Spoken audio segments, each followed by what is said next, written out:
Alright. Hi guys and welcome back to our Wealthitude channel. I'm Seraphia. And I'm Antonio. Well, as you can see from the thumbnail, we'll be delving into the deal that got away. And I know it's something that most of you can say has happened to you at some time or another, maybe. If it is, type I have in the comments. Antonio is the better storyteller, so I'm going to allow him to go ahead and tell you about the first deal because we missed a few other deals after that. But I'm going to hand over to him to tell you the first deal that got away from us. All right, guys. So here's the backdrop. We were at the very, very start of our relationship. It may have been about maybe about a year into marriage, right? Now, a real estate opportunity had come up, so we didn't own anything before. We lived with our parents. Well, I actually lived with Seraphia and her mom. Hi, Gam. We love you. Hi, Gam. So right, lived with her at the time, and we didn't have, great structures and disciplines around saving and investing and so on, right? We did, have maybe a couple things here or there that we did monthly, and we did try to put aside, whenever we got a little bit of a lump sum, monies to be able to, take care of any rainy day things, right? So we did have reasonable discipline at the time, but it wasn't great discipline. So up comes an opportunity. At that time, an uncle had plans to migrate, and they were going to sell their home. So of course, this place was pretty close to where it is that we live. We absolutely loved the place. Seraphia and I went around and we looked, and we couldn't imagine ourselves there. So of course we said, yes, we would buy it. And, we didn't know anything about initial deposits. We didn't know about any of those things. We didn't know about what it took to actually properly acquire a property. So of course, we had a little bit of change in the bank, and we thought, hey, this is supposed to be able to take us there. A bit naive. So of course we got all our hopes up. When they came to us, we said to them, yes, we definitely want to buy. Sure, we're gonna go do this thing, right? Good. So of course, when I tell you we were green. So we didn't know what it would take. So we said, okay, we know for sure that we would need mortgage financing and so on. So we went and we approached our mortgage financier, and then they started to kind of walk us through the initial deposit, what we would need to be able to get the transaction done, the fact that we needed evaluation, surveyors, ID reports, life insurance, very, very, very important, peril insurance to cover the cost of the building, and of course the closing cost, the creditor life, of course, which would be the insurance that covered the mortgage, and of course the closing costs for the financing. Can I tell you, we were shocked. So, but here's what happened. We went and we jumped ahead, getting the valuation and getting the surveyor's ID report, because we were gung-ho. We didn't know how the finances went. We didn't have a pre-approval in place. None of that. And so it was, the valuation was expensive. It was a real shock to us. Surveyor's ID, real shock to us, because these were expenses we were not prepared for. So we got the valuation, got the surveyor's ID, and the agreed price for the property was actually higher than the valuation price. Now, because that was the case, while we were prepared to find the sum for the 10% on the valuation, we had to find the difference, because of course the bank would only finance the lower of the valuation or sale price. So we got stuck. And guys, let me tell you, we actually lost out on the deal, because we just barely had sufficient to be able to cover the 10% of the valuation cost. We didn't have the balance to be able to cover the difference, which, because of course the sale price was higher. But even if we were able to cover it, the truth is we would still have been stuck, because we didn't have the money for the closing costs. We didn't have the money to be able to do a number of other elements to close out the mortgage transaction.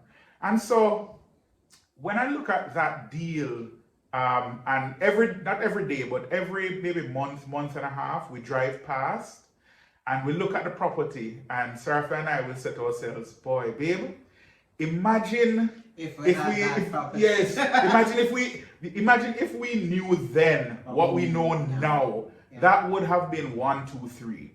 And here's the most important thing that we discovered, in this entire process, this process of building wealth. It starts from a very humble perspective. Mm-hmm. It starts from a simple thing called a budget. That's really where it all starts. I agree. So in order to understand, and put the structures in place to allow you to be able to, get to where you need to go and have that cash build up and be able to kind of prepare for some of the more significant asset acquisitions that you're going to undertake in your life, you need to start from the point of view of a budget.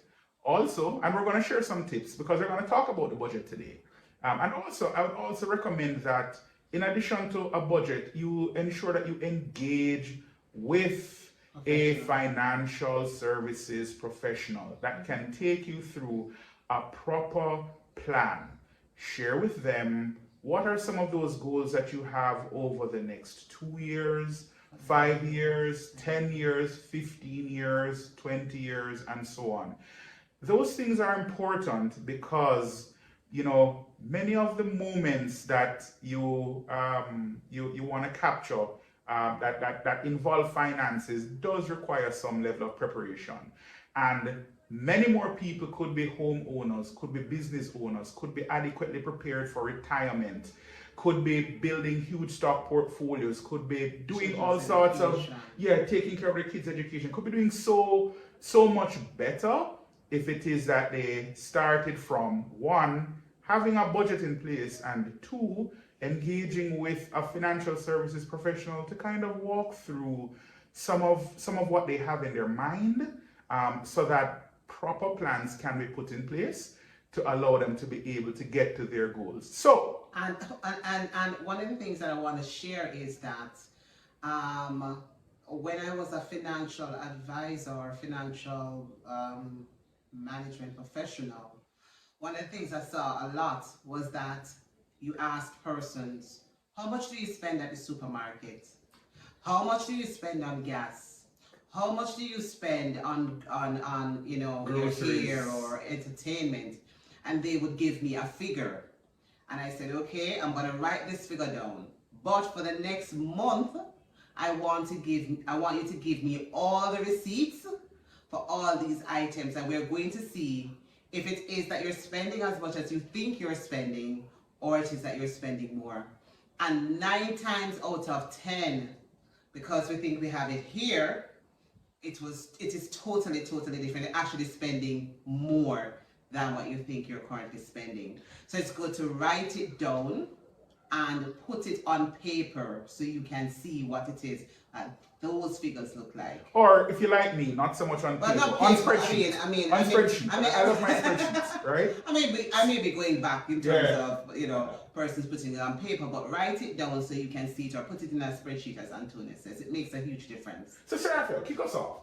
Tell us what is a budget? How do we make this meaningful for the regular person at home, saying, okay, here, I know I can't afford it because things are super tight, and you guys talk about putting these plans in place to be able to, put structures in place to be able to help you to get on that wealth path.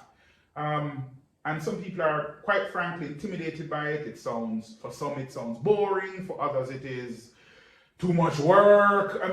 Talk us through, simply, how can we approach this business of budgeting? Well, I think that first and foremost, budgeting is just simply what you earn, your income, and what you're spending, your expenses. Just think about it as just a visual of what that is. Your budget also should take into consideration things like what your goals are, how long those time horizons are. Do I want to have something set aside for my child's education, for my own retirement? In terms of healthcare, what does that look like? Do I have insurance? And all of those things that surround your lifestyle then form a part of your budget. Do I like to go to Rebel Salute? I know that, there are a couple of persons who like to go to the entertainment spots and hang out, and there's nothing wrong with that. But I think once you plan for it, then it is better in terms of on your pocket than you go to, Rebel Salute and tomorrow you can't afford to pay your light bill. So as long as you plan for it, then there's nothing wrong with it. Sounds like you're saying we should act our wage. Yeah, yes. I like that. All right, so here's one quick tip that I think you shared that would be meaningful, and I think it's something that everyone could do. So here's the first challenge. For all our subscribers, and for those who are not yet subscribers, that our subscribers are going to encourage, follow our channel, we're going to ask you to do something simple. Get a jar at home, right? And in that jar, so start on the 1st of the month. So whether it be 1st of February, March, etc. And in that jar, put every single bill that you purchase or undertake in the month. So, and a simple example, if you go to the supermarket, drop that bill in there. If you pay your light bill, if you pay it via Paymaster or Direct, drop it in there. If not, write a note about how much you paid, drop it in there. Water bill, the same, drop it in there. Cable and internet, drop it in there. Or call credit, drop it in there. If you spend to go out, Mrs. Spence sounds like she's encouraging us to go to Rebel Salute. So hey, or whatever other spot, jot that down, pop it in that bottle. If you spend money on movie tickets or a nice session or party, drop it in there. If you buy shoes, hair, if you buy cologne, if you do your grocery, well, I think we mentioned grocery shopping already, but so you get the point. Everything that you undertake to spend on a monthly basis, just drop it in there. So you don't even have to start with a list. Start just by popping into that jar all of the things that you spend on for the next month. And at the end of the month, that should give you a fairly good idea as to what your expenses look like. So that's the first challenge for us in terms of making this thing meaningful and bringing it to life, right? So and Antonio, if I might add, we want you to tell us if that differs from what you thought that you were actually spending each month, based on your spending pattern. I like that, Serafia. So then what you'll start with is by saying, I think or I know. If you're confident, you can say, I know I spend X, and you write that down at the very top of the jar, right? And that will be what you think is your expenses or what you know to be your expenses. Yeah. And then compare that to what happens at the end of the month, right? So that will be our challenge coming up. But let's talk a little bit more about, making sure that we do some things that are meaningful on the budget side. So you want to talk us through some more of what we kind of need to do, but simple. Keep it simple. Nothing too hoity-toity and too complex. Hoity-toity. Hoity-toity. Hoity. I haven't heard that word in a long time. Yep. I think, Antonia, it is just first and foremost having, before we even got to the jars, just to have the proper mindset. Because if you have a proper mindset, then I find that you will be more disciplined or be more likely to be more disciplined towards attaining your goal. And mindset isn't something that you can physically see, but is one of those elements that are critical to actually having a great financial plan or financial future. So I would say what persons could do is just start focusing on what your objectives are, put timelines to them, and set the goals and set the wheels in motion, and that will help towards budgeting. And I give you an example.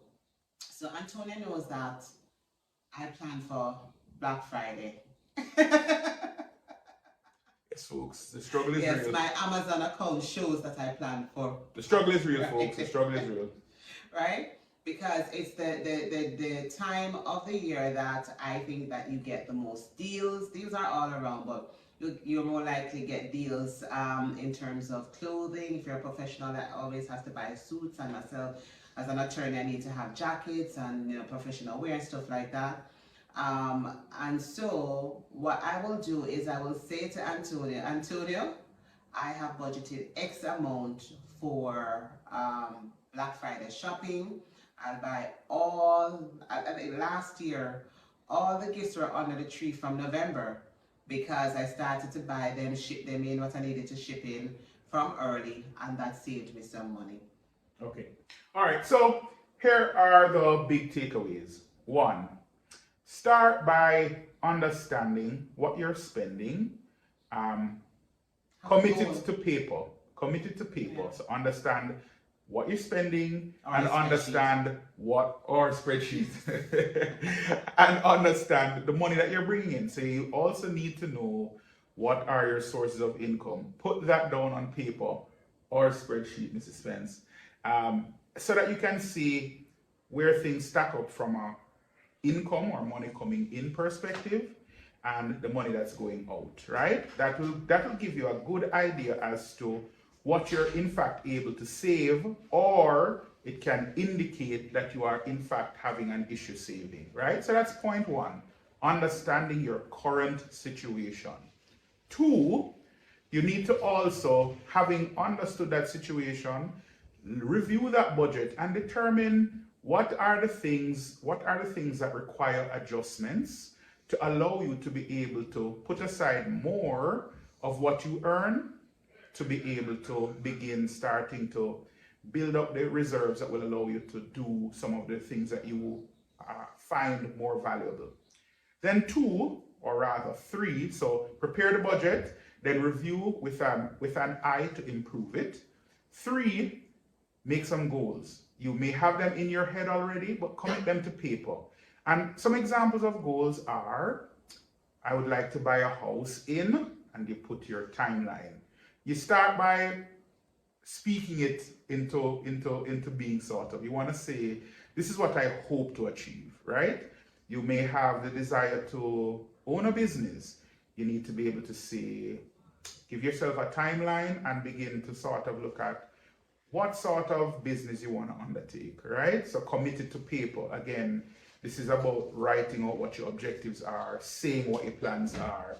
You could have another plan that may say, okay, I'd like to further my education in 2 years or 3 years. You put that down on paper. You may say to yourself, okay, have I, am I, depending on your age, how close am I to retirement? Is this something that needs to be considered, catered to? Put that down on paper. You may have a home already, and maybe it's not a first home that you want to buy, but you want to look at buying a second piece of real estate. Put that down and set some timelines for yourself, right? Now, what that will do is it will begin to create a kind of picture, your kind of roadmap going forward that will say, okay, these are the 4 or 5 things that are meaningful and important to me, right? And this is where my budget is at. Now, what we need to do is to be able to create the bridge between where your budget is at and these longer term plans that you have, right?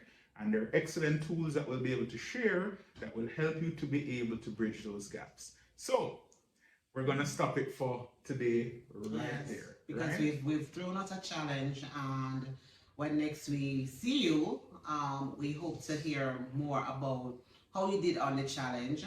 And again, just drop us a line. We've placed our email address at the bottom of this video, wealthitude@gmail.com. And so we're looking forward to hear how you're doing with the challenge, or if you attempt the challenge, how it is that you're navigating. Oh, one more challenge, just one, quick one, fun one. Mrs. Spence would have shared the spelling of wealthitude. So, Mrs. Spence, would you share that again, please? Because I have a quick challenge on that. Okay, it's WEALTHITTUDE.